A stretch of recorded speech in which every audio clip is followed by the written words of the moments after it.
Hello guys, तो कैसे हो सभी। उम्मीद करता हूँ आप सभी अच्छे एंड हेल्दी होंगे। आज अपन लोग डिस्कस करने वाले chapter number 19 11th NCERT Hindi medium. ठीक है, चैप्टर का नाम है excretive product and there elimination, यानी कि उत्सर्जित उत्पाद एवं उनका निष्कासन। तो चैप्टर की स्टार्ट करते हैं अपन लोग। फर्स्ट ऑफ ऑल अपन लोग बात करते हैं इसके अंदर एक्सक्रीशन क्या होता है। ध्यान समझना, एक्सक्रीशन के बारे में उन्होंने बताया। तो एक्सक्रीशन का मीन्स होता है जो सेल के अंदर उपापचय क्रिया होती है उसके थ्रू जो अमोनिया, यूरिया, यूरिक एसिड या फिर ऐसे जो कंपोनेंट बनते हैं जो बॉडी के लिए हार्मफुल हो या फिर बॉडी के अंदर स्टोर नहीं कर सकते अपन लोग, उनको बॉडी से बाहर रिलीज करना क्या कहलाता है बच्चों? एक्सक्रीशन कहलाता है। लाइक क्या क्या चीज़ बनती है? Like ammonia, urea, uric acid, carbon dioxide, water जो एक्सेसिव में बन जाता है, तब इनको बॉडी से बाहर रिलीज करना बहुत ज़्यादा जरूरी हो जाता है। बिकॉज ये टॉक्सिक सब्सटेंस होते हैं जो अपनी बॉडी के लिए हार्मफुल होते हैं।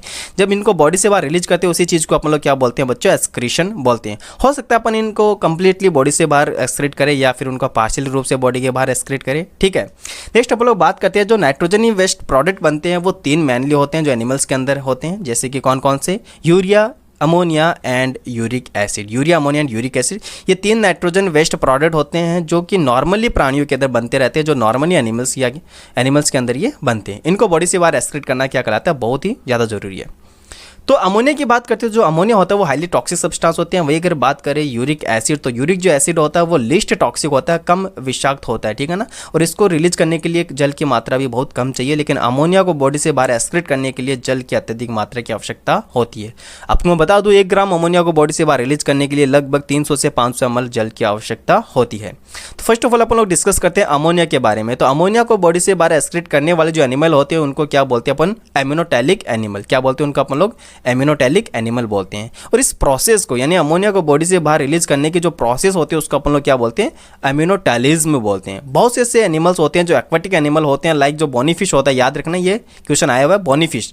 तो बोनीफिश जो होती है वो अमोनिया एक्सक्रीट करती है। वही अगर बात करें कार्टिलेजिनियस फिश की, तो वो क्या एक्सक्रीट करती है बच्चों? यूरिया एक्सक्रीट करती है। ठीक है, उभयचर यहाँ पे दे रखा है लेकिन ये सही नहीं है। उभयचर के अंदर अगर आप ये मेंशन करो कि जो एम्फीबियंस के लार्वा होते हैं वो अमोनिया एक्सक्रीट करते हैं। लाइक आपने देखा होगा कि जो फ्रॉग का टेडपोल लार्वा होता है वो नॉर्मली कैसा होता है? एक्वाटिक होता है, सिंपल सी बात है। तो जो मेंढक का टेडपोल लार्वा होता है वो जलीय होता है। ठीक है ना, जल के अंदर ही रहता है, जल के अंदर सर्वाइव करता है। तो इस कंडीशन के अंदर वो क्या एक्सक्रीट करता है? वो अमोनिया एक्सक्रीट करता है। तो याद रखना, जो उभयचर के लार्वा होते हैं वो अमोनिया एक्सक्रीट करते हैं। क्लियर सी बात है? ओके। इनको ये अमोनिया जो होती है वो नॉर्मली वाटर के अंदर बहुत ही ज़्यादा सॉल्युबल होती है, इसलिए ये वाटर वाले जो एनिमल्स होते हैं, वाटर में रहने वाले जो एनिमल होते हैं वो ईजिली अमोनिया को एक्सक्रीट कर सकते हैं। किडनी का कोई भी रोल इसमें नहीं होता है। जो फिशेस वगैरह होती है वो क्लॉम के थ्रू, याद रखना, वो क्लॉम के थ्रू सिंपल डिफ्यूजन के द्वारा एक्सक्रीशन करती है। ठीक है ना, जो क्लॉम होते हैं, ठीक है, जो गिल्स जिसको अपन लोग बोलते हैं, उनकी सहायता से अपन वो क्या करती है? सिंपल डिफ्यूजन के थ्रू एक्सक्रीशन करती है। सिंपल सी बात है। ओके, तो आपको ये अमोनिया वाला पोर्शन याद रखना है। ठीक है ना, सिंपल सी बात है। साथ ही साथ मैंने ये भी बता दिया आपको कि 1 ग्राम अमोनिया के निष्कासन के लिए 300 से 500 ml जल की आवश्यकता होती है। एक चीज़ मैं आपको और बताना चाहूँगा, जो लोअर एनिमल होते हैं like protozoa, porifera, coelenterata, fresh water fishes वगैरह होती है और एम्फीबियंस के जो लार्वा होते हैं, ये सभी के सभी क्या एक्सक्रीट करते हैं बच्चों? ये अमोनिया एक्सक्रीट करते हैं। ठीक है, देन अपन लोग बात करते हैं इसके अंदर यूरिया की बात करते हैं। तो किसकी बात करेंगे बच्चों अपन लोग? अब यूरिया की बात करते हैं। लाइक फर्स्ट ऑफ ऑल तो आपको मैमल्स के बारे में याद रखना है। तो जो स्तनधारी होते हैं, ठीक है ना, वो क्या एक्सक्रीट करते हैं बच्चों? वो एक्सक्रीट करते हैं यूरिया। ठीक है ना, तो जो स्तनधारी होते हैं यानी मैमल जो होते हैं वो यूरिया एक्सक्रीट करते हैं बॉडी से बाहर। मोस्ट ऑफ एम्फीबियंस, याद रखना आपको, मोस्ट ऑफ एम्फीबियंस, जो स्थलीय एम्फीबियंस होते हैं, जो स्थलीय उभयचर होते हैं, वो यूरिया उत्सर्जित करते हैं। और साथ ही साथ समुद्री मछलियाँ भी। ध्यान से समझना, समुद्री मछलियाँ के अंदर आप यहाँ पे लिख लेना, जो कार्टिलेजिनियस फिश होती है, ठीक है ना, जो कार्टिलेजिनियस फिश होती है वो कैसे, कौन से वेस्ट प्रोडक्ट का एक्सक्रीट करती है बच्चों? यूरिया का एक्सक्रीट करती है। ठीक है ना, यूरिया का एक्सक्रीशन करती है। तो ये सारी बातें आपको याद रखनी है। तो इसके जो एग्जाम्पल है बच्चों वो बहुत ही ज़्यादा इंपॉर्टेंट होते हैं। ठीक है ना, अब बात करते हैं अपनी बॉडी के अंदर क्या अमोनिया बनती है। बिल्कुल बच्चों बनती है, लेकिन अमोनिया को यूरिया में कहाँ पे कन्वर्ट किया जाता है? लीवर के अंदर अमोनिया को यूरिया के अंदर कन्वर्ट कर दिया जाता है। कौन से साइकिल के थ्रू? ऑर्निथिल साइकिल के थ्रू, जिसको अपन क्रैब हैंसलेट साइकिल भी बोलते हैं। ठीक है ना, वैसे तो इसके अंदर इसका जिक्र नहीं किया है, लेकिन क्या पता इससे क्वेश्चन बन जा सकता है, तो आ भी सकता है, कोई दिक्कत इसमें है नहीं है। तो आपको याद रखना है बच्चों कि फ्रॉग वाला केस बहुत ज़्यादा इंपॉर्टेंट हो जाता है। यहाँ पे फ्रॉग का जो टेडपोल लार्वा होता है वो अमोनिया एक्सक्रीट करता है और जो अडल्ट होता है वो यूरिया एक्सक्रीट करता है। तो जो यूरिया एक्सक्रीट करने वाले एनिमल होते हैं उनको अपन लोग क्या बोलते हैं बच्चों? उनको बोलते हैं यूरियोटैलिक एनिमल। क्या बोलते हैं उसको अपन लोग? Ureotelic animal. और इस प्रोसेस को बोलते हैं अपन लोग यूरियोटैलिज्म। ठीक है बच्चों, क्या बोलते हैं उसको अपन लोग? यूरियोटैलिज्म बोलते हैं। अब बात कर लेते हैं यूरिक एसिड की, जो कि लिस्ट टॉक्सिक होता है। ठीक है ना, बहुत ही कम विषाक्त होता है और इसको बॉडी से बाहर एक्सक्रीट करने के लिए जल की बहुत ही कम मात्रा चाहिए। मैं आपको बता दूं 1 ग्राम यूरिक एसिड के निष्कासन हेतु 10 ml यानी 10 मिलीलीटर जल की आवश्यकता होती है, यानी कि बहुत कम होती है। तो कौन कौन से एनिमल है जो यूरिक एसिड बॉडी से बाहर एक्सक्रीट करते हैं? तो याद रखना, एक तो बर्ड्स यानी पक्षी वगैरह हो गए, रेप्टाइल्स वगैरह आपको याद रखना, इंसेक्ट जो कीट होते हैं वो आपको याद रखना, साथ ही साथ जो लैंड स्नेल्स होते हैं, ठीक है ना, लैंड स्नेल्स को अपन हिंदी में बोलते हैं स्थलीय घोंगे, ठीक है। तो ये एक तरह का क्या होता है भैया, ये आपको पता है मोलस्का का ही मेंबर है। तो ये भी क्या एक्सक्रीट करते हैं बच्चों? यूरिक एसिड एक्सक्रीट करते हैं। तो क्लियर हो गया इतना सा, ठीक है। ये नॉर्मली आपको याद रखना है। इनके एग्जाम्पल बच्चों बहुत ज़्यादा इंपॉर्टेंट है। एग्जाम्पल आपको ammonia, urea and uric acid जो एक्सक्रीट करने वाले एनिमल्स होते हैं उनके एग्जाम्पल्स आपको याद रखने हैं। इतना क्लियर हो गया बच्चों? ओके, अब बात करेंगे अपन लोग कुछ एक्सक्रेटरी ऑर्गन की बात करते हैं। आप लोग एक्सक्रेटरी ऑर्गन अलग अलग एनिमल्स के अंदर एक्सक्रेटरी ऑर्गन भी आप लोगों को पता है अलग अलग होते हैं। तो मैं नॉर्मली आपको बताता हूँ, अगर कोई ऐसे एनिमल होते हैं जो जनरल बॉडी सरफेस के थ्रू एक्सक्रेशन करते हैं, जैसे प्रोटोजोआ, पोरीफेरा, निडेरिया वगैरह, सिलेंटेटा जो होता है वो अपने जनरल बॉडी सरफेस के थ्रू एक्सक्रेशन करते हैं, इसके अंदर मेंशन नहीं है, ठीक है। नेक्स्ट अपन लोग बात करते हैं फ्लेम सेल के थ्रू। जो फ्लेम सेल होती है, ज्वाला कोशिका अपन इसको बोलते हैं, फ्लेम सेल बोल दो या फिर प्रोटोनेफ्रिडिया, दो टर्म्स आपको याद रखना, दोनों इसके अंदर मेंशन किया गया। प्रोटोनेफ्रिडिया बोल दो या फिर फ्लेम सेल बोल दो, ज्वाला कोशिका बोल दो। तो ये जो एक्सक्रेटरी ऑर्गन होता है वो किन के अंदर प्रेजेंट होता है? जो प्लैटीहेल्मिन्थेस होते हैं उनके अंदर ये एक्सक्रेटरी ऑर्गन प्रेजेंट होता है, आपको ये याद रखना। जो प्रोटोनेफ्रिडिया होते हैं वो प्राइमरी रूप से आयनों व द्रव के आयतन नियमन हेतु परासरण नियमन से संबंधित होते हैं। तो और ऑब्वियस ये बात है, ये ऑस्मो रेगुलेशन के लिए भी वर्क करती हैं, ठीक है ना। जैसे अपनी बॉडी भी तो क्या करती है? ऑस्मो रेगुलेशन के लिए वर्क करती है, ठीक है ना। आयनों को बैलेंस करके रखती है, वाटर का जो लेवल होता है वो भी मेंटेन करके रखती है। तो वो कौन करती है? अपनी किडनीज ही तो करती है। नेक्स्ट हम लोग बात करते हैं केचुआ, यानी केचुआ जो होता है वो उनके अंदर कौन सा एक्सक्रेटरी ऑर्गन प्रेजेंट होता है? तो केचुए के अंदर जो होता है वो वृक्कक होता है, जिसको अपन लोग क्या बोलते हैं? नेफ्रीडिया बोलते हैं। बच्चों आपको याद रखना, नेफ्रीडिया जो होता है वो एनिलिडा के अंदर आता है, और एनिलिडा का जो एग्जाम्पल है वो केचुआ दे रखा है, ठीक है। तो आपको याद रखना है मोस्टली केचुआ व अन्य एनिलिड जो होते हैं उनके अंदर नेफ्रीडिया प्रेजेंट होता है, याद रखना इस चीज़ को। नेफ्रीडिया जो होता है वो एक्सक्रेटरी ऑर्गन होता है। देन अपन लोग बात करते हैं इसी के अंदर कॉकरोच यानी तिलचट्टे की बात करते हैं। तो कॉकरोच जो होता है वो किसका एग्जाम्पल होता है? वो होता है ऑर्थोपोडा का एग्जाम्पल होता है। तो ऑर्थोपोडा के जितने भी मेंबर होते हैं उनके अंदर मेलपीजियन ट्यूबुल्स प्रेजेंट होती है। क्या? Malpighian tubules. तो ऑर्थोपोडा के अंदर मोस्ट ऑफ क्या आते हैं? कीट आते हैं भैया। आपको पता सबसे बड़ा फाइलम होता है ऑर्थोपोडा, और इसके अंदर कीट बहुत सारे आते हैं, और कीटों के अंदर क्या प्रेजेंट है? मेलपीजियन ट्यूबुल्स प्रेजेंट है, जो कि एक्सक्रेटरी ऑर्गन होता है। देन अपन लोग बात करते हैं ग्रीन ग्लैंड, ठीक है। तो जो ग्रीन ग्लैंड होती है, ठीक है, जैसे कि इसके अंदर हरित ग्रंथि हिंदी में बोल रखा है, ग्रीन ग्लैंड बोल दो या फिर एंटेरियल ग्लैंड बोल दो। ये किनके अंदर प्रेजेंट होता है? ये जो क्रस्टेशिया होता है, ठीक है। क्रस्टेशिया के अंदर कौन कौन आते हैं? लाइक प्रॉन हो गया, झींगा आ गया, केकड़ा वगैरह आ गया। तो इनके अंदर जो ग्रीन ग्लैंड होती है वो एज ए एक्सक्रेटरी ऑर्गन के थ्रू बिहेव करती है। तो इनके अंदर जो एक्सक्रेटरी ऑर्गन होता है वो क्या होता है? ग्रीन ग्लैंड होता है। किन किन के अंदर? जो क्रिस्टेशियन होता है, जिसके अंदर प्रॉन, झींगा मछली हो गया, केकड़े वगैरह हो गया, इनके अंदर ये प्रेजेंट होता है, ठीक है।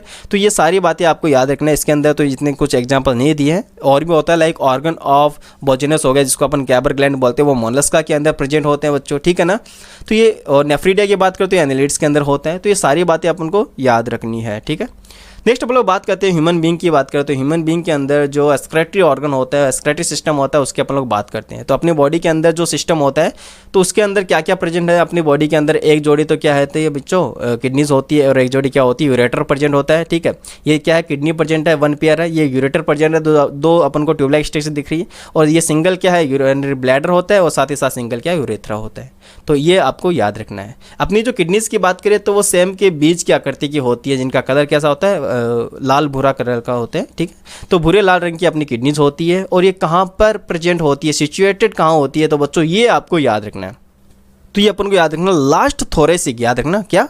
लास्ट थोरेसिक से लेकर थर्ड लंबर जो वर्टिब्री होती है वहाँ पर ये सिचुएटेड होती है। इतना क्लियर हो गया? ओके। अगर अपन अडल्ट ह्यूमन बीइंग की बात करते हैं तो किडनी की जो लंबाई होती है वो 10 से 12 सेंटीमीटर होती है, चौड़ाई 5 से 7 सेंटीमीटर होती है, और मोटाई कितनी होती है? 2 से 3 सेंटीमीटर होती है। और इसका वेट अगर माने तो 120 से 170 ग्राम होता है। नॉर्मली अपन इसको अगर एवरेज निकालते 140 ग्राम की अपनी ये किडनी होती है, ठीक है ना। एक इसका जो इनर वाला जो पार्ट होता है, जो भीतर वाला जो पार्ट होता है इनर वाला, वो कैसा होता है? ये याद रखना, ये कैसा होता है? कॉनकेव होता है। और बाहर वाला कैसा होता है बच्चों? ये कॉन्वेक्स साइड होता है। तो ये अवतल है इनर वाला। तो अवतल सतह के अंदर एक खांच प्रेजेंट, जिसको अपन लोग क्या बोलते हैं बच्चों? हाइलम बोलते हैं। इसी हाइलम से देखो यूरेटर निकल रहा है, इसी से ब्लड वेसल्स, तंत्रिकाएं वगैरह इसी से गुजरती रहती है। तो ये आपको याद रखना, हाइलम वाले पोर्शन से ही ये सारी चीज़ें निकलती है। लाइक यूरिनरी यूरेटर हो गया, ठीक है, ब्लड वेसल्स हो गया, तंत्रिकाएं वगैरह हो गई, तो इसी के हाइलम के थ्रू क्या करती है? प्रवेश करती है। इतना क्लियर हो गया। जस्ट इसके अंदर जाएंगे तो आपको यहाँ पे 2 कीप लाइक स्ट्रक्चर देखने को मिलती है। क्या ये कीप लाइक स्ट्रक्चर देखने को मिलती है, जो कि बड़ी कीप लाइक स्ट्रक्चर होती है। इसको अपन लोग क्या बोलते हैं बच्चों, पेल्विस। ये आपको याद रखना है, इसको क्या बोलते हैं अपन लोग, पेल्विस बोलते हैं। ठीक है बच्चों, ओके। पेल्विस के बाद आता है बच्चों कैलिक्स। तो यहाँ पर आपको मैं किडनीज की स्ट्रक्चर के अंदर अच्छे से दिखा देता हूँ तो आपको समझ में आ जाएगा, ध्यान से देखना। ये जो पोर्शन होता है इसको अपन लोग क्या बोलते हैं, हाइलम बोलते हैं। और हाइलम के वाले पोर्शन से आपको पता है क्या क्या एंटर होता है, यूरेटर वगैरह हो गया, यूरेटर वगैरह हो गया, ब्लड वेसल्स वगैरह हो गए, एंड तंत्रिकाएं वगैरह यहीं से एंटर होती है। तो बच्चों आपको याद रखना है कि जैसे ही ये हाइलम के आगे जो आपको फ्लास्क लाइक स्ट्रक्चर दिख रही है, बड़ी वाली जो फ्लास्क लाइक स्ट्रक्चर दिख रही है बड़ी वाली, इसको अपन लोग क्या बोलते हैं बच्चों, इसको अपन लोग बोलते हैं पेल्विस। क्या बोलते हैं इसको अपन लोग, पेल्विस, या फिर रिनल पेल्विस भी अपन इसको बोलते हैं, यानी कि वृक पेल्विस अपन इसको बोलते हैं। यहाँ से आप देखना, यहाँ से देखो 2 ब्रांच निकल रही है, एक तो इधर निकल रही है, ठीक है, और एक ब्रांच इधर निकल, 2 ब्रांच निकल रही है ना। इसको अपन लोग बोलते हैं मेजर कैलिक्स। क्या बोलते हैं इसको अपन लोग बच्चों, मेजर कैलिक्स। तो ये होते हैं मेजर कैलिक्स, ठीक है ना, मेजर कैलिक्स होता है। वही बात करें आगे जाकर ये छोटी छोटी ब्रांचेज में कन्वर्ट हो रही है, इनको अपन लोग बोलते हैं माइनर कैलिक्स, ठीक है ना। तो इनको अपन लोग क्या बोलते हैं बच्चों, माइनर कैलिक्स, ठीक है।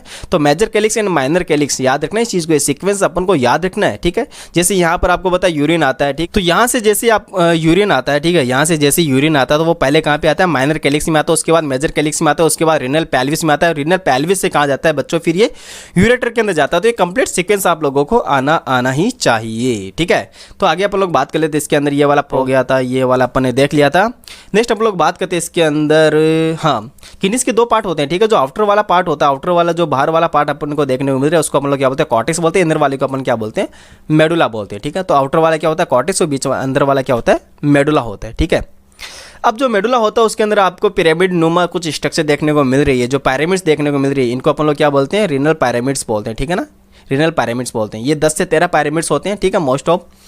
ये कहाँ पर प्रेजेंट होते हैं, तो पहले तो अपन को ये याद रखना है, जो मेडुला वाला पार्ट होता है यहाँ पर ये प्रेजेंट होते हैं। उसी के साथ साथ मैं आपको बात बताता हूँ, इनके बीच के अंदर ध्यान समझना, 2 पिरामिड्स के बीच में कुछ फुला हुआ स्ट्रक्चर अपन को देखने को मिल रहा है। 2 पिरामिड्स के बीच के अंदर जो स्पेस, जो ये फुला हुआ पार्ट अपन को देखने को मिल रहा है, इसको अपन लोग क्या बोलते हैं, कॉलम ऑफ बर्तीनी। तो ये आपको याद रखना है, क्या ये क्या बच्चों, कॉलम ऑफ बर्तीनी है। एक चीज़ मैं आपको कहना चाहूँगा कि हर एक किडनीज के अंदर, हर एक किडनी के अंदर 10 लाख नेफ्रॉन होते हैं। नेफ्रॉन मैंने आपको बता दिया, ये फंक्शनल यूनिट होती है अपनी किडनीज की। तो यानी कितने होता है, 1 मिलियन, ठीक है, याद रखना 1 मिलियन नेफ्रॉन प्रेजेंट होते हैं इस किडनी, हर एक किडनी के अंदर, जो कि फंक्शनल यूनिट होती है अपनी किडनीज की, ठीक है। अब अगर अपन लोग नेफ्रॉन की बात करें, तो नेफ्रॉन की बात करें तो इसके अंदर 2 पार्ट होते हैं। एक तो होता है मेलपीजियन बॉडी, इसको बोलते हैं, या फिर रिनल कार्पल्स भी अपन इसको बोलते हैं। सेकंड थिंग आता है क्या, जो ट्यूबुलर वाला पार्ट होता है, ठीक है, जो रिनल ट्यूबुल्स वाला पार्ट होता है वो। तो जो इसके अंदर दे रखा है ग्लोमेरुलस, ग्लोमेरुलस नहीं करके इसके अंदर आना चाहिए मेलपीजियन बॉडी, या फिर हो सकता है रिनल कार्पस इसके अंदर आना चाहिए। आपको पता है मेलपीजियन बॉडी होता है, उसके अंदर 2 चीज़ आता है, कौन कौन सा, एक तो बॉमन कैप्सूल आता है और दूसरा आता है ग्लोमेरुलस आता है, ठीक है। तो इसने तो डायरेक्टली यही लिख दिया है, यहाँ पर बॉमन कैप्सूल भी आना चाहिए था इसके साथ में। देन अपन लोग बात करते हैं जो रिनल ट्यूबुल्स होती है उसके अंदर क्या क्या आता है, तो उसके अंदर पीसीडी, डीसीडी, लूप ऑफ हेल्ने और आता है कनेक्टिव डक्ट आता है, ठीक है। तो जो नेफ्रॉन होते हैं मोस्टली उसके 2 भाग होते हैं। अब बात करते हैं नेफ्रॉन के जो बॉमन कैप्सूल होता है, वहाँ पर आपको पता है जो ब्लड लेकर आती है वो कौन लेकर आती है, एफरेंट आर्टरियोल लेके आती है। उसके बाद क्या बनता है, यहाँ पर ग्लोमेरुलर गुच्छ बनता है, ठीक है ना, ग्लोमेरुलस कैपिलरीज का गुच्छा बन जाता है, जो कि यहाँ से तो फिल्टर होकर आता है बच्चों, ठीक है, बॉमन कैप्सूल की कैविटी के अंदर यहीं से तो फिल्टर होता है प्लाज्मा। देन अपन लोग बात करते हैं एफरेंट्स के बाद में आता है इफरेंट आर्टरियोल, ठीक है ना। तो एफरेंट आर्टरियोल का जो डायमीटर होता है वो लार्ज होता है, बड़ा होता है, और इफरेंट आर्टरियोल का जो डायमीटर होता है वो कम होता है, ठीक है ना। तो क्लियर सी बात है, यहाँ से आपको पता है ब्लड लेके आता है और फिर क्या करता है, इफरेंट आर्टरियोल ब्लड को लेके जाता है। ये डायग्राम की आपको जो लेबलिंग होता है वो अच्छे से आपको देखना है, ठीक है। वृक्क नलिका जो होती है वो दोहरी झिल्ली युक्त प्यालेन्युमा बॉमन कैप्सूल से स्टार्ट होती है, जिसके अंदर क्या भरा होता है, ग्लोमेरुलर गुच्छ भरा होता है, ग्लोमेरुलस भरा होता है, ठीक है। अब ग्लोमेरुलस के अंदर बॉमन कैप्सूल भी होता है, तो ये दोनों मिलकर इनको अपन लोग क्या बोलते हैं, मेलपीजियन बॉडी, जैसे मैंने आपको अभी बताया, या तो मेलपीजियन बॉडी बोल दो या फिर रिनल कार्पल्सेस बोल दो, ठीक है। तो दोनों टर्म्स अपन लोग यूज कर सकते हैं, या तो मेलपीजियन बॉडी या फिर रिनल कार्पल्सेस। तो ये डायग्राम जो आप देख रहे हो ये किसका, ये मेलपीजियन बॉडी का ये, या फिर रिनल कार्पल्स का ये। तो इसके अंदर क्या क्या आता है, ये वाला पोर्शन आ गया, कौन कौन सा, ग्लोमेरुलस वाला पोर्शन आ गया, ठीक है। और जो ये वाला पोर्शन है ये क्या है, बॉमन कैप्सूल। तो इसके अंदर 2 कंपोनेंट आ गए, 2 भाग आ गए, कौन कौन सा, एक तो ग्लोमेरुलस वाला और दूसरा बॉमन कैप्सूल वाला, ठीक है। तो एक तो ग्लोमेरुलस वाला आ गया, दूसरा बॉमन कैप्सूल वाला आ गया। अब बॉमन कैप्सूल के अंदर आपको पता है बॉमन कैप्सूल से फिर आता है पीसीटी वाला पार्ट आता है, उसके बाद आता है लूप ऑफ हेलने। लूप ऑफ हेलने के अंदर दो भुजा होती है, एक तो डिसेंडिंग और एक आता है असेंडिंग भुजा होती है। देन आता है डीसीटी वाला पार्ट। डीसीटी वाला पार्ट के बाद क्या आता है कनेक्टिव डक्ट आता है, जिसके अंदर क्या होता है यूरिन कलेक्ट होता है। अब हम लोग बात करते हैं अनेक व्रकाणु की डीसीटी, यानी जो बहुत सारे नेफ्रॉन की डीसीटी मिलकर क्या बनाती है कनेक्टिव डक्ट के अंदर खुल जाती है, जो कि क्या करती है आगे जाके पहले आता है माइनर कैलिक्स, उसके बाद मेजर कैलिक्स के अंदर जाता है, फिर पेल्विस में जाता है, फिर कहाँ पे जाता है ये यूरेटर के अंदर जाता है। तो मोस्टली ये प्रोसेस कंटिन्यूसली होती रहती है। अब नेफ्रॉन के कौन कौन से पार्ट ऐसे कौन कौन से भाग ऐसे हैं जो कॉर्टेक्स वाले भाग में उपस्थित होते हैं। तो नेफ्रॉन के कौन कौन से पार्ट है जो कॉर्टेक्स वाले भाग में उपस्थित होते हैं, तो याद रखना एक तो आपको जो मेलपीजियन बॉडी दिख रही है, जो रेनल कॉर्पस दिख रही है वो वाला पार्ट हो गया, दूसरा पीसीटी वाला पार्ट हो गया, तीसरा डीसीटी वाला पार्ट हो गया। तो ये पार्ट्स जो होते हैं, ये जो भाग होते हैं नेफ्रॉन के कहाँ पे होते हैं, ये होते हैं वल्कुट भाग, वल्कुट यानी कि कॉर्टेक्स वाले भाग में होता है। वही अगर बात करें लूप ऑफ हेलने जो होता है वो मेडुला में स्थित होता है, ठीक है। तो लूप ऑफ हेलने कहाँ होता है बच्चों, मेडुला के अंदर स्थित होता है। अब बात करते हैं टाइप ऑफ नेफ्रॉन, तो नेफ्रॉन के प्रकार की बात करते हैं। तो नेफ्रॉन दो प्रकार के होते हैं अपनी बॉडी के अंदर, एक तो कॉर्टिकल नेफ्रॉन होते हैं जिसको अपन लोग क्या बोलते हैं वल्कुटीय नेफ्रॉन बोलते हैं, दूसरा आता है जस्ट्रा मेडुलरी नेफ्रॉन, ठीक है। दूसरा कौन सा था जस्ट्रा मेडुलरी नेफ्रॉन। अब बात करते हैं वन बाय वन। तो जो कॉर्टिकल नेफ्रॉन होते हैं वो अपनी बॉडी के अंदर बहुत ज़्यादा होते हैं, यानी कि जो 80 से लेकर 85% जो नेफ्रॉन होते हैं वो कॉर्टिकल नेफ्रॉन ही होते हैं। इनकी खास बात क्या है, इनके अंदर लूप ऑफ हेलने बहुत ही छोटा होता है। याद रखना क्या होता है, लूप ऑफ हेलने बहुत ही छोटा होता है और ये कहाँ पर प्रेजेंट होता है, ये कॉर्टेक्स वाले पार्ट में ही होता है। तो लूप का केवल जो बेस वाला पार्ट होता है, जो आधार वाला पार्ट होता है, वही कहाँ पर आता है मेडुला के अंदर आता है, ठीक है। साथ ही साथ बात करें तो इसमें केवल पेरीट्यूबुलर जो कैपिलरीज होती हैं वो प्रेजेंट होती है, वासा रेक्स्ट्रा इसके अंदर एब्सेंट या फिर अल्प विकसित होता है। तो ये सारी बातें अपन को कॉर्टिकल नेफ्रॉन के लिए याद रखनी है। वहीं अगर बात करें जस्ट्रा मेडुलरी नेफ्रॉन की बात करें तो ये 10 से 15% होते हैं, या 15 से 20% मान लो, ठीक है। ये कितने होते हैं 15 से 20% जो नेफ्रॉन होते हैं वो कौन से होते हैं, जस्ट्रा मेडुलरी नेफ्रॉन होते हैं। इनकी खास बात क्या होती है, इनके अंदर जो बॉमन कैप्सूल होते हैं वो तो कॉर्टेक्स के अंदर होते हैं। वहीं अगर बात करें लूप ऑफ हेलने जो होते हैं वो कहाँ पे आ जाते हैं बच्चों, इसके अंदर मेडुला वाला पार्ट के अंदर आ जाते हैं, यानी कि इनका जो लूप ऑफ हेलने होता है वो लंबा होता है, ये आपको याद रखना। वहीं अगर बात करें वासा रेक्टा की तो इनके अंदर वासा रेक्टा भी प्रेजेंट होते हैं बच्चों, क्या है इसके अंदर वासा रेक्टा भी प्रेजेंट होते हैं। तो इस तरह के जो नेफ्रॉन होते हैं उनको अपन लोग क्या बोलते हैं, जस्ट्रा मेडुलरी नेफ्रॉन बोलते हैं। इनमें ही याद रखना बच्चों, इनमें ही जस्ट्रा ग्लोमेरुलर अपरेटस पाया जाता है। इनके अंदर ही जो जेजी अपरेटस होता है बच्चों, जस्ट्रा ग्लोमेरुलर अपरेटस जो होता है वो इन्हीं के अंदर प्रेजेंट होता है।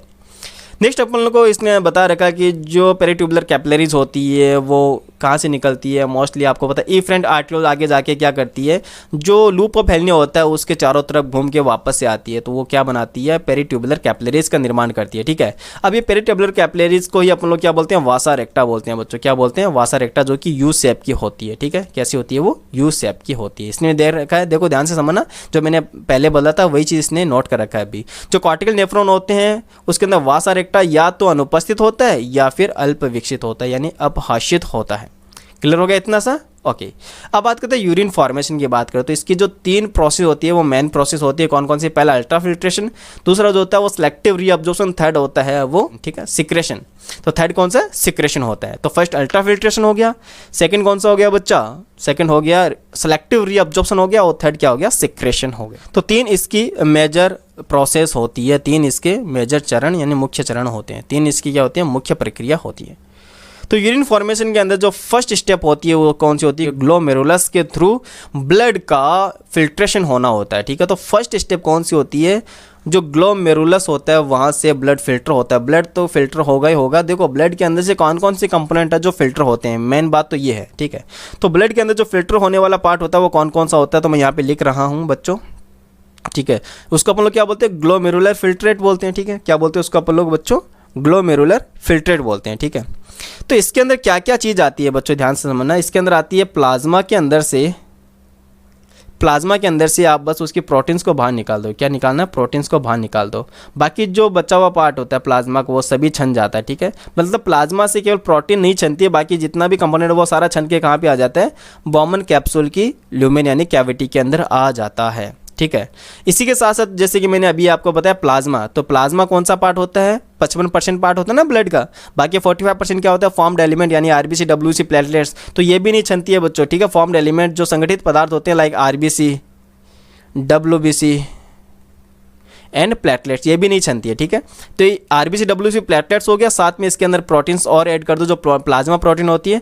ये चारों कंपोनेंट नहीं छनते, बाकी जो बचा हुआ भाग होता है ब्लड का वो छन जाता है। उसी को अपन लोग क्या बोलते हैं बच्चों, उसी को अपन बोलते हैं ग्लोमेरुलर निस्यंद बोलते हैं, ठीक है ना। तो याद रखना क्या बोलते हैं उसको अपन लोग, ग्लोमेरुलर निस्यंद बोलते हैं या फिर ग्लोमेरुलर फिल्ट्रेट बोलते हैं, ठीक है। तो ये फर्स्ट स्टेप होता है ग्लोमेरुलर फिल्ट्रेट का। इसके अंदर तो खास बात क्या है, देखो ध्यान समझना, किडनीज के थ्रू हर 1 मिनट के अंदर लगभग 1100 से 1200 ml ब्लड छन जाता है। कितना? 1 मिनट में लगभग 1100 से 1200 ml ब्लड छन जाता है। आपको मैं बता दूं, जो कार्डिक आउटपुट होता है, कार्डिक आउटपुट क्या बोलते हैं अपन लोग, 1 मिनट के अंदर वेंट्रिकल से कितना ब्लड निकला। ऑब्वियस ये बात है, लगभग 5 लीटर अपन मानते हैं, तो 5 लीटर अपन लोग मानते हैं, और ये कितना हो रहा है 1 मिनट में 1100 से 1200, लगभग 1/5 भाग ये तो छन रहा है, सीधी सी बात है। तो ब्लड का कितना 1 मिनट में लगभग 1/5 भाग छन रहा है, तो आपको ये भी याद रखना है, ठीक है। अब ये जो फिल्ट्रेशन होता है, अब ये जो फिल्टर होने वाला प्रोसेस होती है, ठीक है, तो यहाँ पर एक मेम्ब्रेन के थ्रू ये फिल्टर होता है, उसको बोलते हैं फिल्ट्रेशन मेम्ब्रेन। क्या बोलते हैं उसको अपन लोग बच्चों, फिल्ट्रेशन मेम्ब्रेन बोलते हैं। इसके अंदर 3 परत होती है। कौन कौन सी आती है? पहली जो परत होती है वो है ग्लोमेरुलस केशिकाओं की एंडोथीलियम। पहली जो परत होती है वो क्या होती है, ग्लोमेरुलस केशिकाओं की एंडोथीलियम होगी, ठीक है ना। कैपिलरीज की कौन सी, एंडोथीलियम। ये लगभग 50 कैपिलरीज होती है, ये भी आप याद रख सकते हो। सेकंड आता है बॉमन कैप्सूल की इनर वॉल, याद रखना। सेकंड क्या होता है, बॉमन कैप्सूल की क्या होती है, इनर वॉल होती है। इसके अंदर आपको पता है पोडोसाइट सेल प्रेजेंट होती है बच्चों। कौन सी सेल? Podocyte cell. और इनके बीच में हॉल प्रेजेंट होता है, छिद्र प्रेजेंट होता है। इन छिद्रों को अपन लोग फेनेस्ट्रे बोलते हैं, स्लिट पोर अपन लोग बोलते हैं, ठीक है। थर्ड आता है इन दोनों के बीच में प्रेजेंट बेसमेंट मेम्ब्रेन, ठीक है। दोनों परतों के बीच में प्रेजेंट कौन सी, बेसमेंट मेम्ब्रेन। ये इंटरस्टिशियल कनेक्टिव टिश्यू की बनी होती है बच्चों, ये भी आप याद रख सकते हो। क्लियर हो गया इतना? तो ये 3 मेम्ब्रेन होती है जहां से ये प्लाज्मा फिल्टर होती है। देखो बॉमन कैप्सूल की जो उपकला सेल होती है वहाँ पे कौन सी सेल अपन को देखने को मिलेगी, पोडोसाइट सेल। इनके बीच में जो छिद्र होते हैं उनको अपन लोग फेनेस्ट्रे बोलते हैं, जिनको अपन लोग स्लिट पोर बोलते हैं, ठीक है।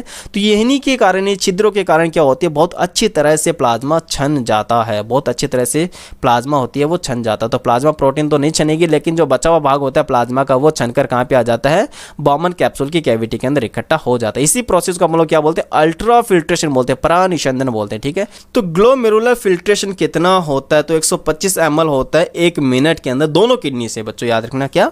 दोनों किडनी से जो GFR होता है, ग्लोमेरुलर फिल्ट्रेट रेट होती है, वो कितनी होती है, 125 ml होती है। दोनों किडनी से 1 मिनट के अंदर इतना छन जाता, तो ऑब्वियस ये बात है बच्चों, एक दिन में कितना हो जाएगा, 180 लीटर। तो अगर अपन लोग 180 लीटर एक दिन में बॉडी से बाहर रिलीज करें तो अपन तो एक दिन भी सर्वाइव नहीं कर पाएंगे। इसीलिए क्या करता है, जो सेकंड स्टेप होती है वो बहुत ज़्यादा इंपॉर्टेंट हो जाती है। मैक्सिमम जो कंपोनेंट होते हैं, मैक्सिमम जो पार्ट होता है इस फिल्टर का, वो वापस से बॉडी रीअब्जॉर्ब कर ली जाती है, ठीक है ना। तो वापस से क्या होता है, बॉडी द्वारा रीअब्जॉर्ब कर ली जाती है।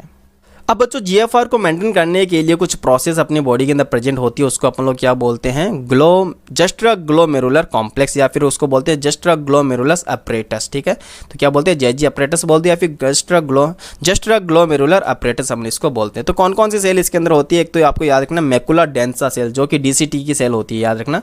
यहाँ पे देखो दे भी रखा है लेकिन नाम नहीं लिखा इसने, ठीक है। दूरस्थ संवलित नलिका की केशिकाओं के रूपांतरण से बनती है, ठीक है। तो यहाँ पर कौन सी सेल आपको याद रखना है, कौन सी, मैकुला डेंसा सेल जो होती है वो DCT की वे कोशिकाएं होती है जो अभिवाही और अपवाही एफरेंट और इफ्रेंट आर्ट्रियोल की दीवार के कांटेक्ट में आती है, उनको अपन लोग क्या बोलते हैं, मैकुला डेंसा बोलते हैं। वही अगर बात करते हैं JG सेल, ठीक है। तो JG सेल की अपन लोग बात करें तो एफरेंट इफ्रेंट की जो आर्ट्रियोल्स होती है, एफरेंट इफ्रेंट आर्ट्रियोल्स होती है, उन्हीं की वो सेल होती है जो DCT की ओर टच रहती है, DCT की ओर स्थित रहती है, वही रूपांतरित हो जाती है और JG सेल का निर्माण करती है। तो ये भी आपको याद रखना है, ठीक है बच्चों। अब ये कब एक्टिव होता है, ठीक है। तो ये जो अपरेटस होता है, JG अपरेटस कब एक्टिव होता है, जब फिल्ट्रेशन रेट जो होती है वो गिर जाती है। तो फिल्ट्रेशन रेट गिर जाएगी तो आपको पता है यहाँ से जो JG सेल होता है वो रेनिन को स्त्राव करती है। किसका स्त्राव करती है, वो रेनिन हार्मोन का स्त्राव करती है। अब यहाँ से रेनिन हार्मोन जब रिलीज होता है, याद रखना, जब रेनिन हार्मोन रिलीज होगा तो ये क्या करेगा, तो रेनिन को आपको जो फंक्शन होता है वो याद रखना। रेनिन का मेन फंक्शन क्या होता है, रेनिन मुख्यतः JG जो सेल होती है वहाँ से स्त्रावित होते हैं और परानिशंदन को फास्ट कर देता है, अल्ट्रा फिल्ट्रेशन को फास्ट कर देता है। यहाँ पर एक हार्मोन और रिलीज होता है जिसको अपन इरिथ्रोपोएटिन हार्मोन बोलते हैं, वो RBC के निर्माण के लिए रिस्पॉन्सिबल होता है, लेकिन इतना कुछ इसमें नहीं दे रखा, तो अपन को नॉर्मली ये याद रखना। रेनिन वाला याद रखना बच्चों, क्या करता है, अल्ट्रा फिल्ट्रेशन को ये बढ़ा देता है। अब बात करते हैं, देखो एक दिन के अंदर जो GFR होती है वो कितना होता है, 180 लीटर एक दिन के अंदर होता है। तो अपन बॉडी से 180 लीटर थोड़ा निकालते हैं, नहीं, अपन तो 1.5 लीटर, 1 से 1.5 लीटर ही यूरिन बॉडी से पास आउट करते हैं। तो मोस्टली जो बचा हुआ 99% पार्ट होता है, जो ग्लोमेरुलर फिल्ट्रेशन होता है, ग्लोमेरुलर फिल्ट्रेट होता है, वो 99% वापस से रीअब्जॉर्ब कर लिया जाता है। तो सेकंड स्टेप बहुत ज़्यादा इंपॉर्टेंट है, अदरवाइज भैया अपन तो एक दिन भी सर्वाइव नहीं कर पाएंगे। अभी जो अब्जॉर्प्शन होता है वो दो मैकेनिज्म के थ्रू होता है, दो क्रियाविधि के थ्रू होता है। हो सकता है वो एक्टिव रीअब्जॉर्प्शन हो या फिर हो सकता है वो पैसिवली रीअब्जॉर्प्शन हो। अब कौन कौन से कंपोनेंट होते हैं जो एक्टिव रीअब्जॉर्ब किया जाते हैं, यानी जिनको एब्जॉर्ब करने के लिए एनर्जी की रिक्वायर्ड होती है, और कौन कौन से कंपोनेंट ऐसे होते हैं जिनको एब्जॉर्ब करने के लिए किसी भी प्रकार की एनर्जी की आवश्यकता नहीं होती है। अगर अपन लोग पैसिवली एब्जॉर्प्शन की बात करें तो पैसिव एब्जॉर्प्शन के अंदर बात करें तो जल का अधिकांश जो अवशोषण होता है पीसीटी वाले पार्ट के अंदर वो पैसिव एब्जॉर्प्शन के थ्रू होता है, याद रखना बच्चों। और साथ ही साथ यूरिया का एब्जॉर्प्शन भी होता है, क्लोराइड आयन का भी जो एब्जॉर्प्शन होता है, सिलेक्टिव एब्जॉर्प्शन होता है, वो पैसिवली ही होता है। अब बात करते हैं बच्चों एक्टिव एब्जॉर्प्शन की बात करते हैं, ध्यान समझना। एक्टिव की बात करें तो जो एक्टिव एब्जॉर्प्शन होता है वो कौन कौन से होते हैं, एक तो ग्लूकोज हो गया बच्चों, याद रखना ग्लूकोज, एमिनो एसिड बच्चों, क्या एमिनो एसिड, विटामिन सी और अधिकांश सोडियम आयन। यहाँ पर बच्चों ये एक ऐड कर लेना अधिकांश, ठीक है, अधिकांश सोडियम आयन, क्योंकि आप लोगों को पता है डीसीटी वाले पार्ट में भी सोडियम आयन अब्जॉर्ब कर लिए जाते हैं ना, तो यहाँ पर 100% सोडियम आयन अब्जॉर्ब नहीं होंगे। आप नोट करना अधिकांशतः जो सोडियम आयन होते हैं वो एक्टिवली अब्जॉर्ब कर दिए जाते हैं, तो इनके अब्जॉर्प्शन के अंदर एनर्जी की रिक्वायर्ड होती है। ठीक है बच्चों, मेनली मैंने आपको बता दिया था पीसीटी वाला पार्ट के अंदर जो जल का पुनर्अवशोषण होता है वो निष्क्रिय क्रिया के द्वारा होता है, पैसिवली होता है। इनके अंदर किसी भी प्रकार की एनर्जी की रिक्वायर्ड नहीं होती है। अब साथ ही साथ बात करिए कुछ कंपोनेंट ऐसी भी होते हैं जिनको अपन लोग सिक्रेट करते हैं, ठीक है, स्त्रावित करते हैं, लाइक हाइड्रोजन हो गया, पोटेशियम, अमोनिया वगैरह ऐसे पदार्थ होते हैं जो स्त्रावित कर दिए जाते हैं वापस इन्हीं नलिका के अंदर। ठीक है, अब हम लोग बात करते हैं इसके अंदर वृक्क नलिका के विभिन्न भागों के कार्य। तो अब जो नेफ्रॉन होते हैं उनके जो ट्यूबुल्स वाला पार्ट होता है, ठीक है, नेफ्रॉन जो ट्यूबुलर वाला पार्ट होता है उसके जो पार्ट है उनके काम क्या क्या। तो पहले बात करते हैं आप लोग पीसीटी वाला पार्ट। तो पीसीटी वाला पार्ट की बात करिए बच्चों, ध्यान से समझना इस चीज़ को। देखो पीसीटी वाले के अंदर सबसे ज़्यादा अब्जॉर्प्शन होता है, पहला पॉइंट तो याद रखना, ठीक है, सबसे ज़्यादा रीअब्जॉर्प्शन, ठीक है, सर्वाधिक अवशोषण अपन इसको बोल सकते हैं, सर्वाधिक अवशोषण। ठीक है, तो मैक्सिमम अगर आपको पूछे मैक्सिमम रीअब्जॉर्प्शन कौन से पार्ट में होता है तो पीसीटी वाले पार्ट में मैक्सिमम रीअब्जॉर्प्शन होता है। साथ ही साथ कुछ न्यूट्रिएंट भी होते हैं लाइक ग्लूकोज वगैरह हो गया, ठीक है, ग्लूकोज हो गया, एमिनो एसिड हो गया, इनका 100% रीअब्जॉर्प्शन यहाँ पर हो जाता है। कौन सा? एक्टिवली होता है यहाँ से, ठीक है, कैसा? एक्टिवली होता है। साथ ही साथ जो विद्युत अपघट्य होते हैं, विद्युत अपघट्य यानी जो इलेक्ट्रोलाइट्स होते हैं लाइक उनको 70 से 80% वापस रीअब्जॉर्ब इसी पार्ट से कर लिया जाता है। बाइकार्बोनेट आयन की बात करें तो ये इंपॉर्टेंट है, बाइकार्बोनेट आयन का कितना परसेंट बच्चों? 90% यानी 90% जो पार्ट होता है बाइकार्बोनेट का वो यहाँ से रीअब्जॉर्ब कर लिया जाता है। तो ये सारी चीज़ें आपको याद रखनी है। साथ ही साथ वापस से नलिका के अंदर स्त्रावित किया जाता है, लाइक हाइड्रोजन आयन हो गया, अमोनिया हो गया, पोटेशियम आयन हो गया, ये वापस से नलिका के अंदर स्त्रावण कर दिया जाता है। सेकेंड थिंग बात करते हैं लूप ऑफ हेलने की। तो हेलने का जो लूप होता है उसके अंदर मिनिमम रीअब्जॉर्प्शन होता है बच्चों, यहाँ से ही आपको याद रखना है, ठीक है, मिनिमम रीअब्जॉर्प्शन होता है। ये बात कहाँ पे होता है? मेडुला के अंदर जो इंटरस्टिशियल फ्लूइड होता है उसकी प्रासरणता को बनाए रखने में बहुत ज़्यादा इसका रोल होता है। ठीक है, ये बच्चों याद रखना, ये पॉइंट बहुत ज़्यादा इंपॉर्टेंट होता है। साथ साथ बात करते हैं लूप ऑफ हेलने की, जो अवरोही भुजा होती है वो जल के लिए तो पारगम्य होती है, वेरी वेरी इंपॉर्टेंट लाइन है बच्चों ये, ठीक है, जो अवरोही भुजा होती है, ठीक है, वो जल के लिए तो पारगम्य होती है, परमिएबल होती है। वही अगर बात करें जो विद्युत अपघट्य सॉल्ट वगैरह होते हैं उनके लिए कैसी होती है? ये अपारगम्य होती है। साथ ही साथ बात करते हैं जो आरोही भुजा होती है, आरोही भुजा यानी कि जो असेंडिंग वाली लोब होती है, असेंडिंग लूप होती है, वो जल के लिए तो अपारगम्य होती है, लेकिन जो इलेक्ट्रोलाइट्स होते हैं लाइक NaCl वगैरह होते हैं, ठीक है, सोडियम क्लोराइड वगैरह होते हैं, उनके लिए ये परमिएबल होती है। तो बच्चों ये सब कुछ आपको याद रखना है और ये पैरा से यहाँ से अच्छा क्वेश्चन बन सकता है। ठीक है, तो जैसे जैसे आपको पता है लूप ऑफ हेलने के अंदर ये कौन से पार्ट होते हैं? ये डिसेंडिंग पार्ट हो गया, ठीक है, ये वाला असेंडिंग हो गया। तो डिसेंडिंग वाले पार्ट में जैसे जैसे नीचे जाता है तो यूरिन का जो कॉन्सेंट्रेशन होता है वो बहुत ज़्यादा हो जाता है। मैं आपको बताता हूँ एक चीज़, ध्यान से सुनना। जब फिल्टर होके आता है, ठीक है, जब फिल्टर होता है उसको अपन ग्लोमेरुलर फिल्ट्रेट बोलते हैं, तो उसकी जो परासरणता होती है वो 300 होती है। कितनी होती है बच्चों? 300 होता है। लेकिन जब ये लूप ऑफ हेलने के अंदर जैसे जैसे नीचे की तरफ जाता है, जैसे जैसे नीचे की तरफ आता है तो इसकी कंसंट्रेशन, इसकी सांद्रता कितनी हो जाती है? इसकी परासरणता कितनी हो जाती है? 1200 हो जाती है, यानी कि नॉर्मली कितना गुना बढ़ जाती है? 4 गुना ये बढ़ जाती है। तो नॉर्मली आपको याद रखना कितनी गुना बढ़ जाएगी बच्चों, 4 गुना ये बढ़ जाती है प्रासरणता। क्लियर हो गया इतना? ओके। ये डायग्राम की लेबलिंग आपको अच्छे से देखना है बच्चों। ये कौन सी वाली भुजा हो गई, ये डिसेंडिंग वाली भुजा हो गई और ये असेंडिंग वाली भुजा हो गई। तो डिसेंडिंग वाले आपको पता है जो वाटर होता है उसके लिए तो परमिएबल होता है, लेकिन सोल्ट यानी NaCl के लिए इम्परमिएबल होता है। वही अगर बात करें असेंडिंग भुजा, तो असेंडिंग भुजा जो होती है वो सॉल्ट के लिए तो परमिएबल होती है लेकिन वाटर के लिए इम्परमिएबल होती है। इतना क्लियर हो गया बच्चों? ओके।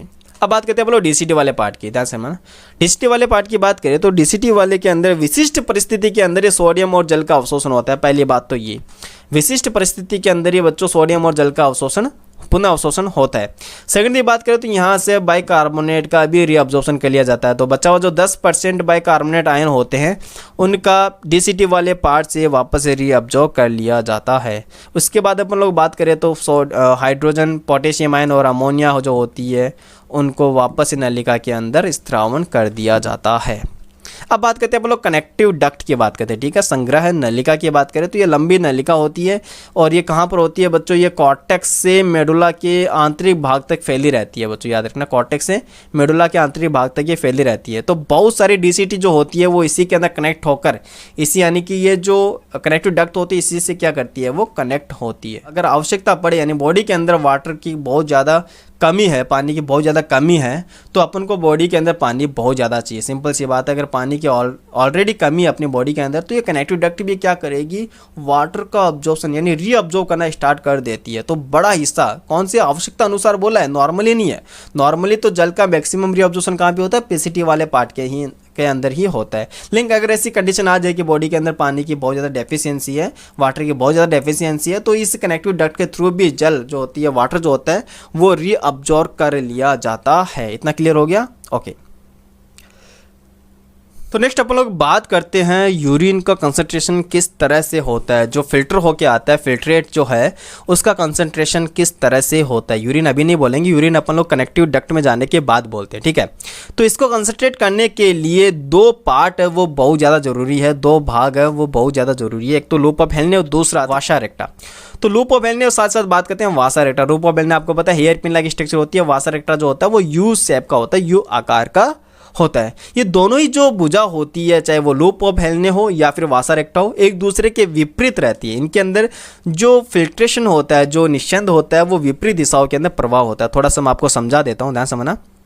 ठीक है, इसको एक बार अच्छे से कवर करते हैं, थोड़ा फोकस देना बच्चों। ये क्या है, बॉमन कैप्सूल है, ये PCT वाला पार्ट है और ये क्या है, और ये है लूप ऑफ हेलने है बच्चों। थोड़ा सा समझ लेना, रफली डायग्राम है। ओके, आपको पता है यहाँ पर क्या आता है, एफरेंट आर्ट्रियोल आता है, यहाँ पर क्या होता है, ग्लोमेरुलर गुच्छ बनता है। ठीक है ना, ग्लोमेरुलस बनता है और यहाँ पर क्या निकलता है, इफरेंट आर्ट्रियोल। तो डायमीटर का बहुत बड़ा रोल होता है यहाँ पर। ठीक है, तो इफरेंट आर्ट्रियोल आगे जाकर, ध्यान समझना, इफरेंट आर्ट्रियोल आगे जाकर इसी के पैरेलल जाता है, इसी के पैरेलल जाता है, इसे जाके इसी के थ्रू अपोजिट डायरेक्शन में जाता है। ठीक है, तो इसको अपन लोग क्या बोलते हैं, पेरीट्यूबुलर कैपिलरी बोलते हैं। क्या बोलते हैं बच्चों, इसको अपन लोग पेरीट्यूबुलर कैपिलरी। तो इसके अंदर तो जो फ्लो होता है वो किस तरह का होता है, इस डायरेक्शन में फ्लो होता है। ठीक है, ठीक है ना, इसमें फ्लो किस डायरेक्शन में होता है, इस डायरेक्शन में।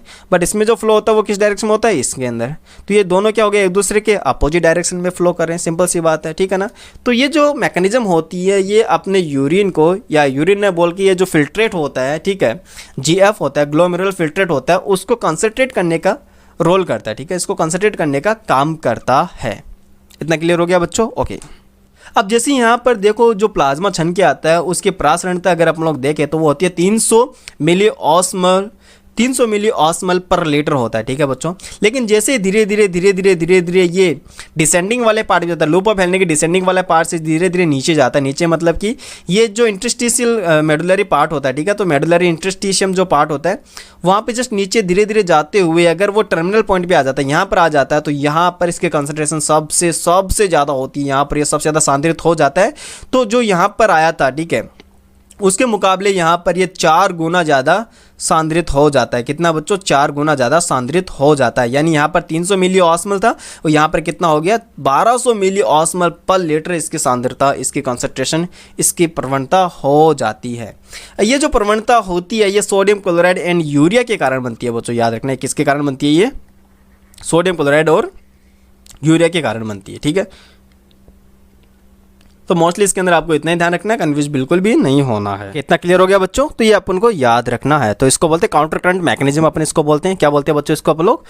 काउंटर करंट मैकेनिज्म अपन इसको बोलते हैं। तो इसके अंदर एक चीज़ मैं आपको और बताना चाहूँगा कि यूरिया की कुछ मात्रा जो होती है, याद रखना, यूरिया की कुछ मात्रा हेलने लूप के पतले आरोही भाग, आरोही मतलब समझ गए ना, जो असेंडिंग वाला पार्ट, जो ऊपर वाला चढ़ रहा है, जो पतले वाला पार्ट होता है, ठीक है, उसके अंदर डिफ्यूजन के थ्रू एंटर हो जाता है। याद रखना बच्चों, इसके अंदर डिफ्यूजन के थ्रू एंटर हो जाता है, क्योंकि मैंने आपको बताया था ना, जो असेंडिंग वाला पार्ट होता है लूप ऑफ हेलने की, वो यूरिया एंड सॉल्ट के लिए परमिएबल होता है, ऑब्वियस सी बात है। तो नॉर्मली क्या करेगा, डिसेंडिंग के लिए, वो विसरण के लिए, विसरण के द्वारा क्या करते हैं, इसके अंदर एंटर कर जाता है। ठीक है ना, क्लियर हो गया इतना? ओके।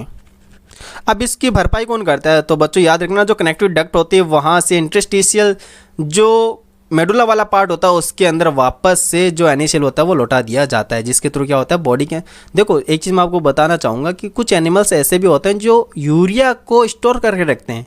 जैसे एक्वाटिक एनिमल होते हैं, पानी में रहते हैं या समुद्र में रहते हैं, जहाँ पर कंसनट्रेशन बहुत ज़्यादा होती है वाटर की, ठीक है, सांद्रित बहुत ज़्यादा होता है, ठीक है।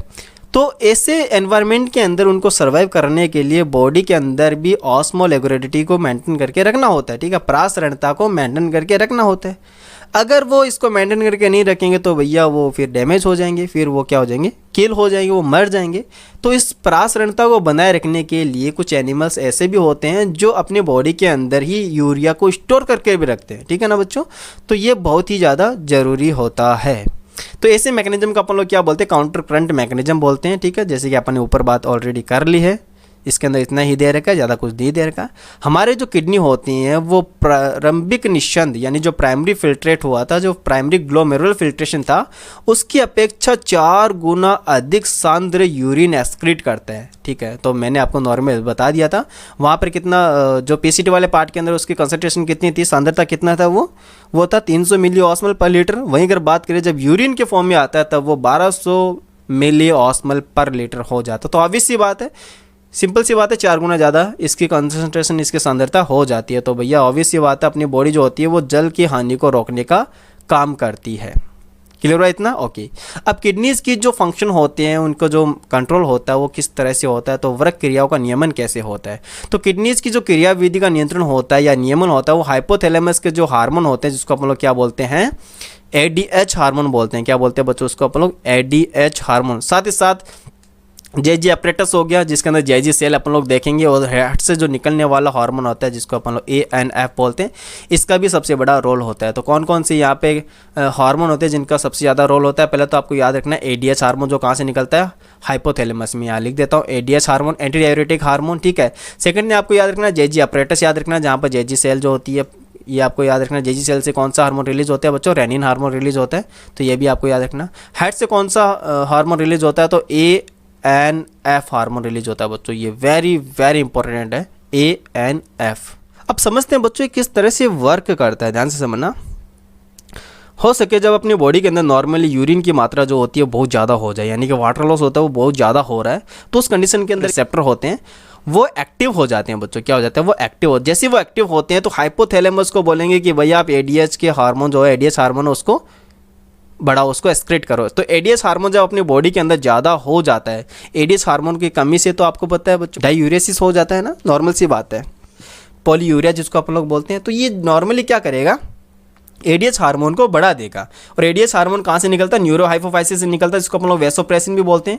वैसोप्रेसिन बोलते हैं या फिर ADH बोलते हैं, एक ही बात है बच्चों, याद रखना। वैसोप्रेसिन हार्मोन बोलते हैं या फिर ADH हार्मोन बोलते हैं, एक ही बात है। तो ये क्या करेगा, ADH हार्मोन क्या करेगा, नलिका के अंतिम भाग यानी कि DCT वाले पार्ट में, याद रखना DCT वाले पार्ट में क्या करेगा, जल का पुनः अवशोषण बढ़ा देगा, यानी जल का जो रीअब्जॉर्प्शन होता है उसको बहुत ज़्यादा कर देगा। तो आपको पता नॉर्मली जल का रीअब्जॉर्प्शन होगा तो जो यूरिन की मात्रा होती है वो कम हो जाएगी, ठीक है ना।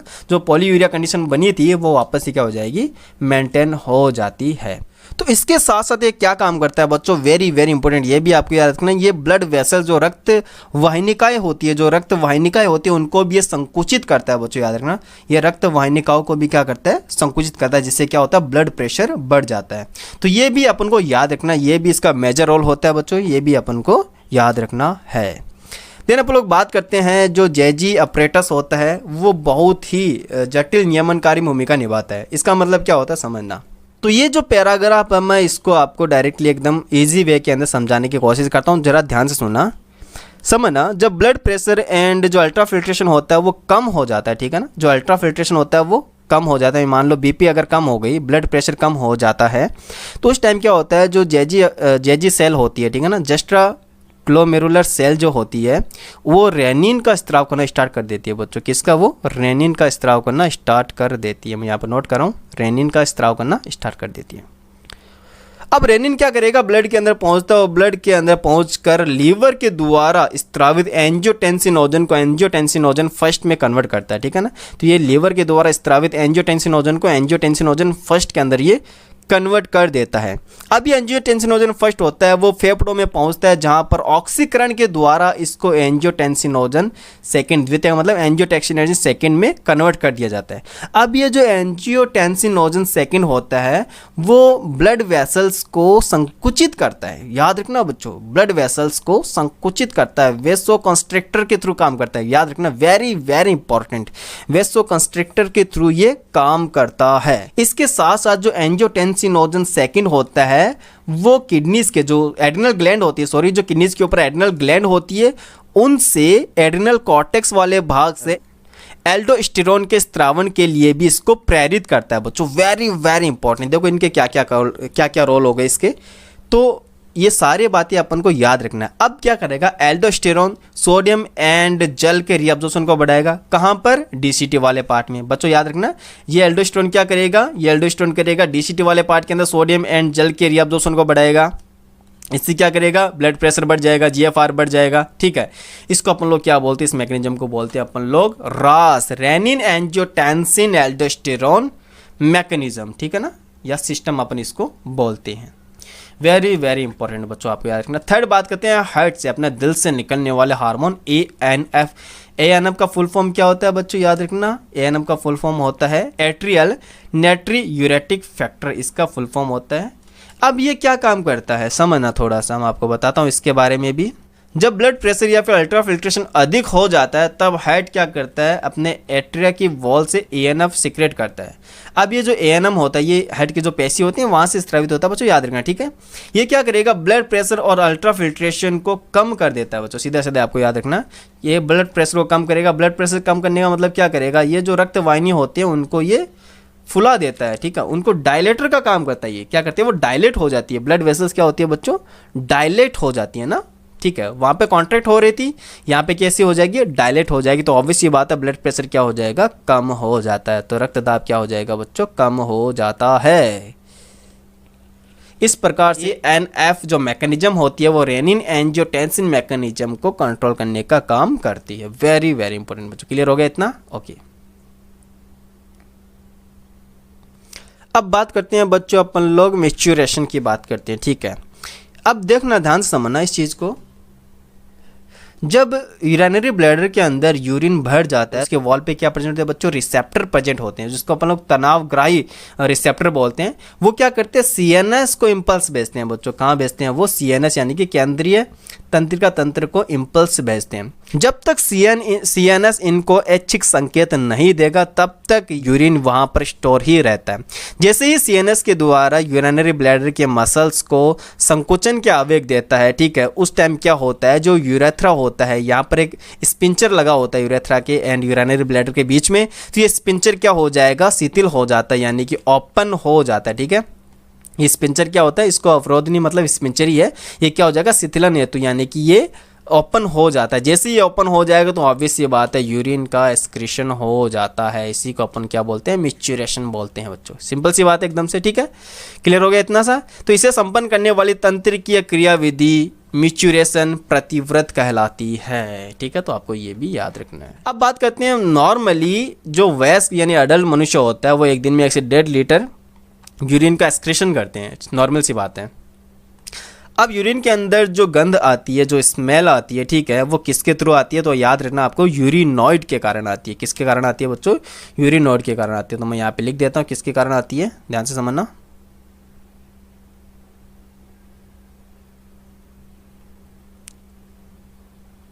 यूरिनॉइड के कारण।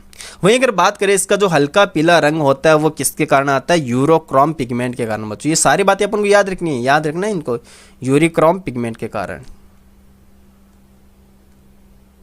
व्रणक बोलते हैं, ठीक है, व्रणक बोलते हैं। यूरिक्रोम पिगमेंट के कारण इसके अंदर जो कलर होता है वो हल्का पीले रंग का होता है। ये हीमोग्लोबिन के टूटने से ही बच्चों बनता है, नॉर्मल सी बात है। ओके, अब बात करते हैं नॉर्मली एक दिन के अंदर कितनी ग्राम यूरिया का एक्सक्रीशन करते हैं अपन लोग।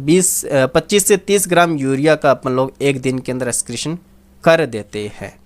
अगर अपनी किडनी ठीक तरह से कार्य नहीं करती है, जैसे बहुत सारे डिजीज हो जाते हैं, नॉर्मली एक डिजीज अपने दे रखा है वो है डायबिटीज मेलाइटस, तो ऐसी डिजीज जब हो जाती है तब ग्लूकोज की मात्रा यूरिन के अंदर अपन को देखने को मिलती है, साथ ही साथ जो कीटोन बॉडीज होती है वो भी इसके अंदर प्रेजेंट होती है। तो ये सारे कैरेक्टर किसके होते हैं, डायबिटीज मेलाइटस के होते हैं। इसके अलावा कुछ अदर ऑर्गन भी होते हैं जो एक्सक्रीशन के अंदर अपनी भूमिका निभाते हैं, जैसे कि कौन कौन से, अपने लंग्स हो गए, लीवर हो गया एंड अपनी स्किन हो गई, तो ये भी एक्सक्रीशन का काम करते हैं। तो वन बाय वन इनको पढ़ लेते हैं। पहले बात करते हैं अपन लोग लंग्स की, तो ध्यान समझना लंग्स के अंदर अपन को क्या क्या याद रखना है। लंग्स जो होता है वो कार्बनिक वेस्ट प्रोडक्ट को बॉडी से बाहर रिलीज करता है। तो कार्बनिक वेस्ट प्रोडक्ट यानी कि CO2 कार्बन डाइऑक्साइड, तो एक दिन में लगभग 18 लीटर ये CO2 बॉडी से बाहर रिलीज कर देता है। साथ ही साथ ये जल की मात्रा भी उत्सर्जित करता है, ठीक है ना, वेपर के फॉर्म में जल भी ये निष्कासित करता है, तो ये भी अपन को याद रखना है। उसके बाद अपन लोग बात करते हैं अपने लीवर की। लीवर जो होता है वो बाइल का सिक्रेशन करता है, बाइल सिक्रेट करता है, ठीक है, क्या बनाता है, ये बाइल सिक्रेट करता है। इस बाइल के अंदर bilirubin, biliverdin, cholesterol, steroid hormone, vitamin वगैरह या फिर ड्रग्स वगैरह प्रेजेंट होते हैं, और इनको अपन लोग जो फिकस मटेरियल होता है उनके थ्रू बॉडी से बाहर रिलीज कर देते हैं, नॉर्मल सी बात है। अब बात कर लेते हैं अपन लोग स्किन। तो त्वचा पे पाई जाने वाली जो स्वेट ग्लैंड होती है, जो सेबेशियन ग्लैंड होती है, वो कई तरह के पदार्थों का उत्सर्जन करती है, ठीक है, कई तरह के पदार्थों का निष्कासन करती है। अब पसीने के रूप में जल के अलावा अल्प मात्रा में NaCl, अल्प मात्रा में यूरिया, लैक्टिक एसिड भी अपन लोग बॉडी से बाहर रिलीज करते हैं, याद रखना इस चीज़ को, ठीक है। साथ ही साथ जो सेबेशियस ग्लैंड होती है वो सीबम के रूप में स्टेरोल हो गया, ठीक है, हाइड्रोकार्बन्स हो गया, वैक्स हो गया, इनका बॉडी से बाहर रिलीज करते हैं, ठीक है, सीबम के फॉर्म में इनको बॉडी से बाहर रिलीज कर दिया जाता है। देन अपन लोग बात करते हैं इसके अंदर अल्प मात्रा में लार के साथ, ध्यान सुनना, लार के साथ नाइट्रोजनी पदार्थों का भी उत्सर्जन होता है। ये लाइन बहुत ज़्यादा इंपॉर्टेंट है बच्चों, जो कि लास्ट में लिखी हुई है, ध्यान समझना, यहाँ से क्वेश्चन बन सकता है। अपनी जो सलाइवा होती है उसके थ्रू भी अपन लोग अल्प मात्रा में नाइट्रोजनस वेस्ट प्रोडक्ट का बॉडी से बाहर रिलीज कर सकते हैं, ठीक है ना। तो पसीने के फॉर्म में भी भैया आपको पता है मोस्टली जो इवेपोरेशन होता है, वाष्पीकरण होता है, वो शरीर को ठंडा बनाए रखने के लिए यूजफुल है। और यहाँ पर भी आपको पता है मेनली वाटर लॉस बहुत ज़्यादा होता है, ठीक है, अपनी बॉडी सरफेस के थ्रू भी। तो ये सारी बातें थी जो अपन ने इस चैप्टर में पढ़ी। अब बात करते हैं इसकी डिजीज़ की, ठीक है। तो डिजीज़ की बात करें तो भैया पहला जो डिजीज़ आता है वो है uraemia disease, very very important, क्या है, यूरीमिया डिजीज़ है।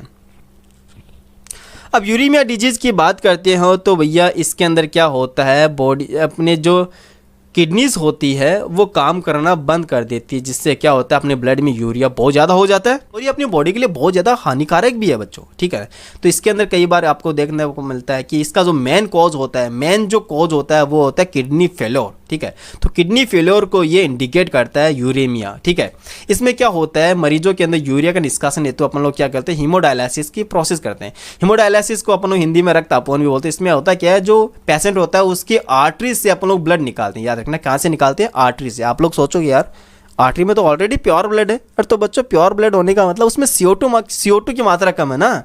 अरे नाइट्रोजन वेस्ट प्रोडक्ट यानी यूरिया तो है ही है, CO2 तो कम है, तो ऑब्वियस सी बात है काम कम करना पड़ेगा। सिंपल सी बात है, अपन को क्या निकालना है, यूरिया निकालना है। तो धमनी से अपन लोग ब्लड निकालते हैं और इसके अंदर हिपेरिन मिला देते हैं। एक चीज़ मैं आपको और बताना चाहूँगा, धमनी से रक्त निकालकर उसको 0 डिग्री सेल्सियस पर ठंडा किया जाता है, ठीक है। उसके बाद उसके अंदर अपन लोग हिपेरिन मिलाते हैं। ये क्या होता है, प्रतिस्कंदन होते हैं, आप लोगों को पता होगा, ठीक है। ये मिलाने पर क्या होगा, ब्लड का जो क्लॉट होता है वो नहीं हो पाएगा। उसके बाद इनको अपन लोग किस में बेचते हैं, सेलोफेन ट्यूब के अंदर इसको बेचते हैं, ठीक है। इसके अंदर जो फ्लूइड होता है, ये जो सेलोफेन ट्यूब जिस फ्लूइड में जिस तरह उसमें पड़ी रहती है, ठीक है, घिरी रहती है, उसके अंदर प्लाज्मा के समान सब कुछ होता है, लेकिन उसमें नाइट्रोजनस वेस्ट प्रोडक्ट नहीं होता है। बच्चों याद रखना अपन को, क्या नहीं होता है इसके अंदर, प्लाज्मा के समान सारे कंपोनेंट, सारे संगठन उपस्थित होते हैं, लेकिन इसमें नाइट्रोजनस अपशिष्ट पदार्थ नहीं होते हैं। अब होता क्या है, इनके अंदर जो अणु होते हैं, ठीक है, उनका आवागमन सांद्र प्रवणता के अनुसार होता है। तो सिंपल सी बात है, देखो इस फ्लूइड के अंदर, इस द्रव के अंदर तो नाइट्रोजनस के वेस्ट प्रोडक्ट बिल्कुल भी नहीं, यानी कि क्या है, जीरो है, लेकिन अपने ब्लड के अंदर तो ही है। तो ज़्यादा से कम की तरफ आ रहे हैं, इसका मतलब इसको अपन लोग क्या बोलते हैं, विसरण बोलते हैं, ठीक है, डिफ्यूजन बोलते हैं। और इसमें किसी भी प्रकार की ऊर्जा वगैरह की आवश्यकता भी नहीं होती है। तो नॉर्मली आसानी से जो नाइट्रोजनस वेस्ट प्रोडक्ट होते हैं वो कहाँ पे आ जाते हैं, इससे अपोहनी द्रव यानी कि इस फ्लूइड के अंदर आ जाते हैं, ठीक है। और साथ ही साथ बात करते हैं उसके बाद अपन लोग इसके अंदर हिपेरिन विरोधी डालकर, जो एंटी हिपेरिन कंपोनेंट होते हैं उनको इसके अंदर वापस से डाल देते हैं ब्लड में, और वापस से क्या करते हैं, इसको अपन लोग वेंस के थ्रू, याद रखना वेरी वेरी इंपॉर्टेंट, किसके थ्रू, वेंस के थ्रू अपनी बॉडी के अंदर वापस से ब्लड को भेज दिया जाता है। तो ये जो यूरेमिया, ये जो मैं कहूँ कि हीमोडायलिसिस होता है, वो यूरेमिया वाले पेशेंट के लिए एक वरदान साबित होता है, ठीक है। यूरेमिया से जो पीड़ित रोगी हैं उनके लिए ये एक प्रकार का वरदान साबित होता है। इसका भैया अगर परमानेंट इलाज पूछे, ठीक है, इसको दूर करने का अंतिम उपाय पूछे तो वो है किडनी ट्रांसप्लांट। क्या है बच्चों, वो किडनी ट्रांसप्लांट होता है। जब किसी मनुष्य की दोनों किडनीज काम करना बंद कर देती है तो आपको पता है भैया उसका लास्ट इलाज क्या होता है, किडनी ट्रांसप्लांट होता है। यदि ट्रांसप्लांट जो निकट संबंधी होते हैं, जैसे कि जुड़वा जिसको अपन लोग बोलते हैं, ठीक है, सिबलिंग जिसको अपन लोग बोलते हैं, उनके अंदर बहुत अच्छे से हो जाता है। मोस्टली ऐसा माना जाता है कि ऑर्गन जो होता है वो रिजेक्ट नहीं करता बॉडी, नॉर्मल सी बात है, ठीक है। लेकिन जब दूर के रिलेटिव्स होते हैं या फिर अदर पीपल्स होते हैं, उनका अगर अपन लोग किडनीज लेते हैं तो भैया वो बहुत ज़्यादा रिजेक्ट होने के चांसेस बहुत ज़्यादा हो जाते हैं। नेक्स्ट डिजीज़ की अपन लोग बात करते हैं, रीनल कैल्कुलाई। कौन सी डिजीज़ है बच्चों, रीनल कैल्कुलाई, इसको अपन लोग रीनल स्टोन भी बोलते हैं। इसके अंदर किडनीज के भीतर जो होता है वो कैल्शियम ऑक्जिलेट और कुछ फॉस्फेट का जमाव हो जाता है बच्चों। किसका, कैल्शियम ऑक्जिलेट और कुछ फॉस्फेट का जमाव हो जाता है, जो कि अघुलनशील क्रिस्टल सॉल्ट होते हैं, ठीक है। ये ऑक्जिलेट की जगह आप यहाँ पे आगे लिख लेना कैल्शियम ऑक्जिलेट, ठीक है, पूरा नाम लिखना। तो कैल्शियम ऑक्जिलेट के यहाँ पे क्रिस्टल जमा हो जाते हैं, जिसको अपन लोग क्या बोलते हैं, स्टोन बोलते हैं। ऐसा बोलते हैं ना भैया, स्टोन हो गया किडनी के अंदर, ठीक है। तो इसके अंदर बहुत ही खतरनाक अत्यधिक पेन होता है। देन अपन लोग बात करते हैं ग्लोमेरुलोनेफ्राइटिस की बात करते हैं। इसको अपन लोग ब्राइट डिजीज भी बोलते हैं। क्या, इसको अपन लोग ब्राइट डिजीज भी बोलते हैं, समझना। नेफ्रॉन के अंदर क्या हो जाता है, सूजन आ जाती है, कोई भी बैक्टीरिया के संक्रमण के कारण हो सकता है। इसके कारण क्या होता है, जो एक्सक्रेटरी प्रोडक्ट होते हैं वो अपनी टांगों, जो लिम्स होती है, उनके टिश्यू के अंदर जमा होना स्टार्ट हो जाता है। इसके अंदर क्या होता है, एडिमा हो जाता है भैया, सूजन आ जाती है, एडिमा हो जाता है। तो नॉर्मली आपको ये याद रखना है।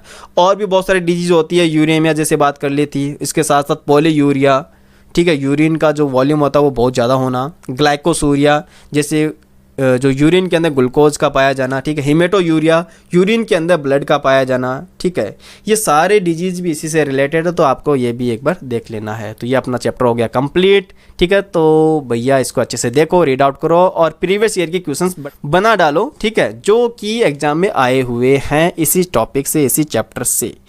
तो बच्चों स्टडी करते रहो। Thank you so much, bye bye, take care.